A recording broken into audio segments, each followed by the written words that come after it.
Hello guys, welcome to our tutorials. Uh, Now I'm going to talk about a different topic, which until now I did videos on linear algebra and solid state materials, but 4 videos in total. So I'm going to go jump into the next section or next module I have to study for this fourth semester and the end examination of fourth semester, which is fundamentals of machine design. The first part of the machine design module is welder joints. We I'm going to talk about a little bit about welder joints. First, I'm going to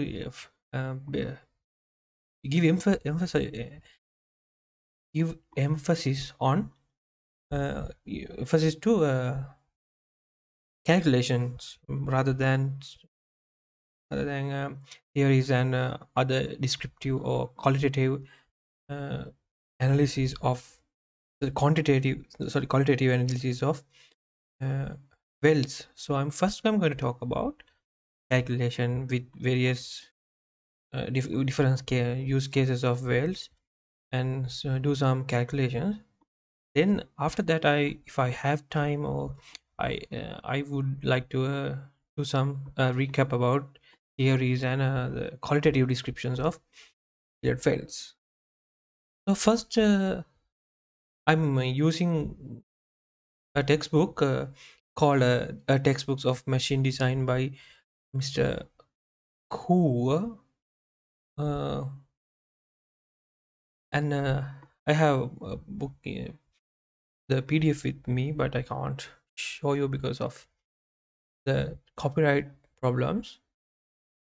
So first section I'm going to do is and first section which consists of calculations is find the strength of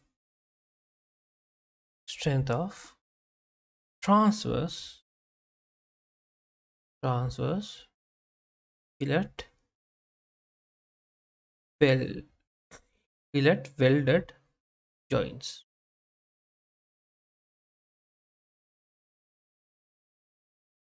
Uh, First, let's try to understand what is this topic means. First, transverse. We know transverse is something is perpendicular to another thing. Uh, then fillet weld means, if you have seen any welded material objects, you know, if this is a welded joint, fillet weld is something like this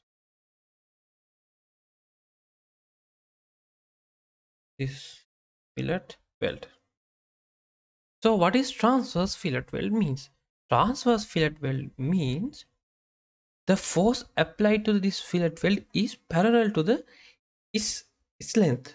For example, if I get two plates and overlap uh, overlap them in a way of lap joint,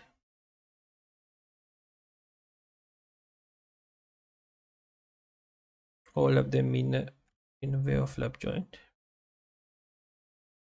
like this.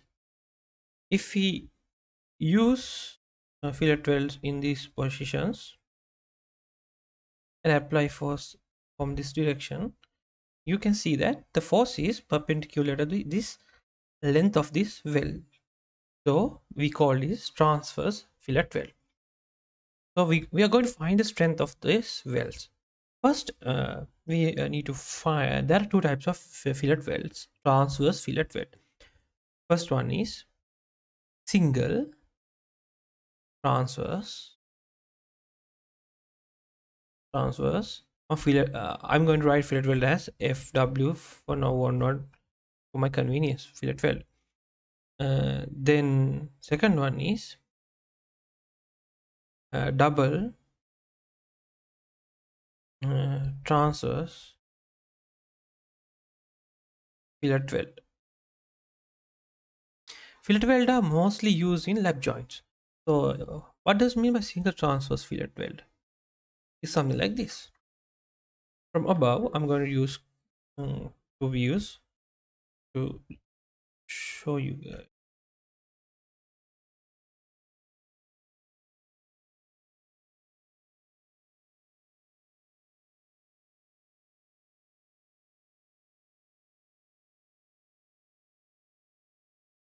something like this. This is lap joint. If we use weld on only one side of the lap joint like this, we call this is a single transverse fillet weld. Similarly, if we use, I'm going to draw this in a rough sketch without taking any specific measurements. If this is a lap joint, if we use weld on both sides of the lap joint, which is under the, this is double transverse fillet weld, two fillet welds. The force is applied from this direction, which is a, which that's why it's called transverse fillet weld, because force is perpendicular to the length of the weld. So we need to analyze the strength of the weld. So let's take a closer look at the weld. If I zoom in,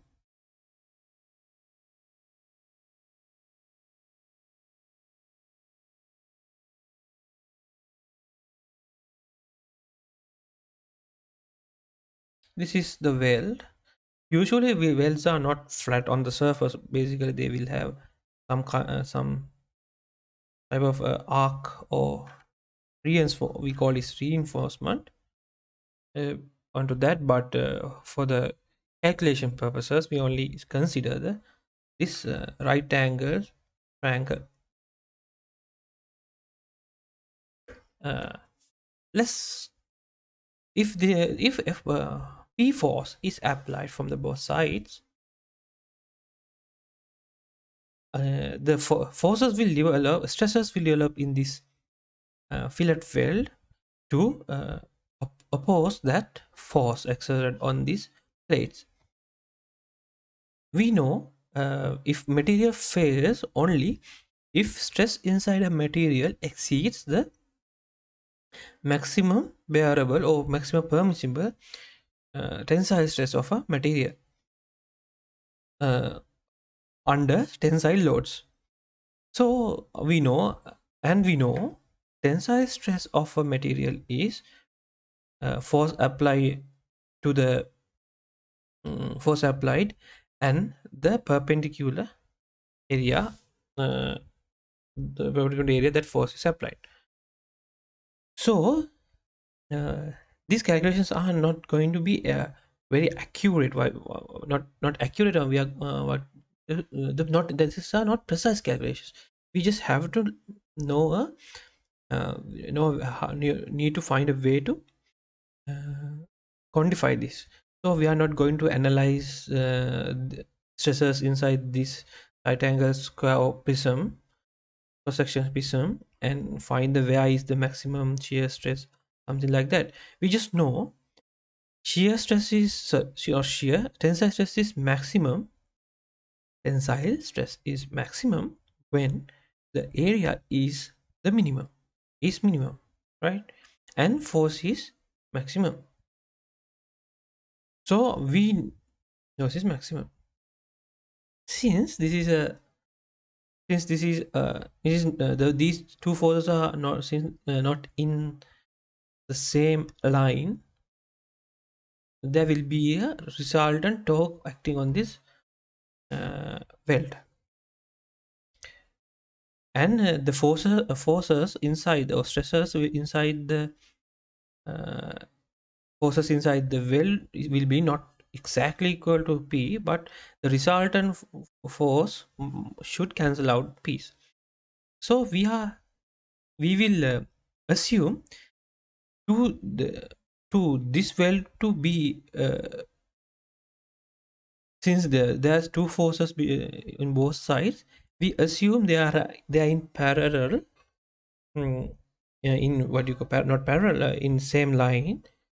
So if they're in same line, or assume, right? No, there is no, but if they both are in same line, this force must be transferred through this weld to the other side. So the there is no way the forces inside this well exceed for P, right?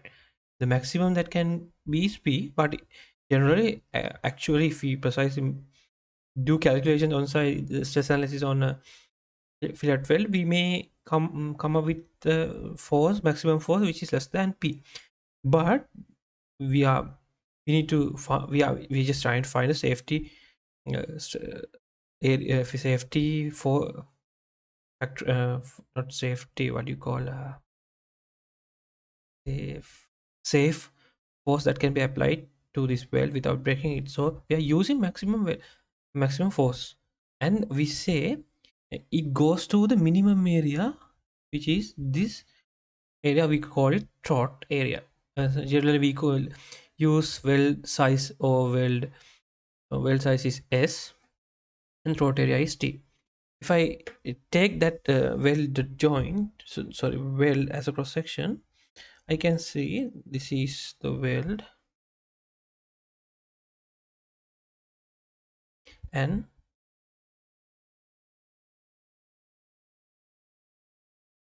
this is the throat area.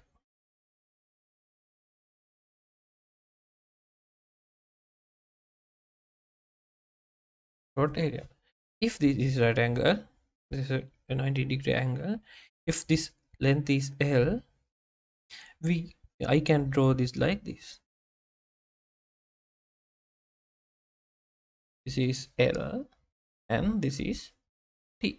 Thickness is so this is the throat area. Why we take throat area?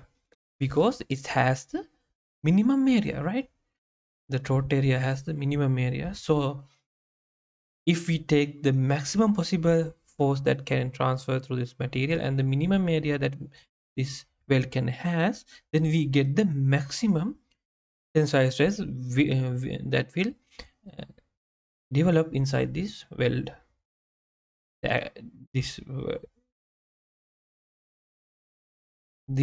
do you call, maximum tensile stress we get from this equation might not be the actual maximum stress, but it is, we know for a fact that it will be almost we will be 100% sure, we can be 100% sure that the tensile stress we get from this equation is higher than the actual stress inside the belt. So we can safely say, if we develop the design this well for the stress we get from this equation, it will definitely hold for real life scenario.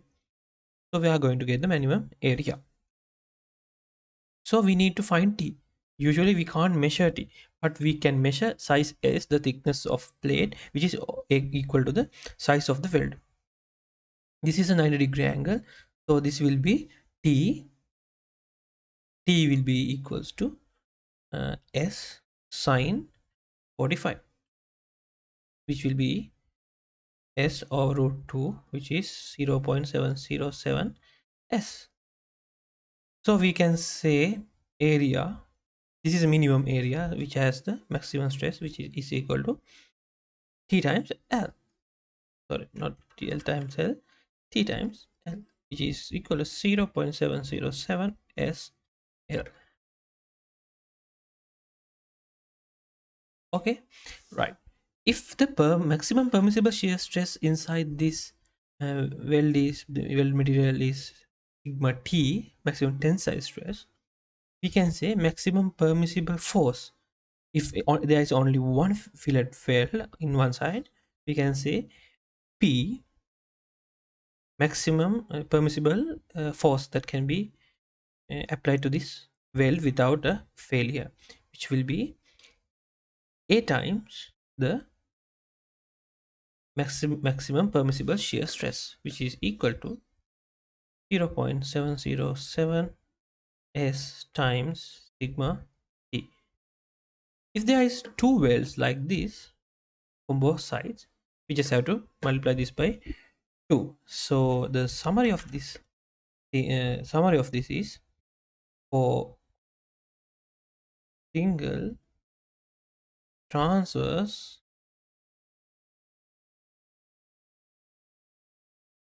transverse fillet weld, strength of the weld is P equals 0.707 SL sigma T. For a double transverse fillet weld, P will be 1.414 times SL sigma T. This is the short, what do you call, short short note or the gist of this section. There's only two equations for a transverse fillet welds, double and single. So let's do some examples in next video onward. So let's see you in next video.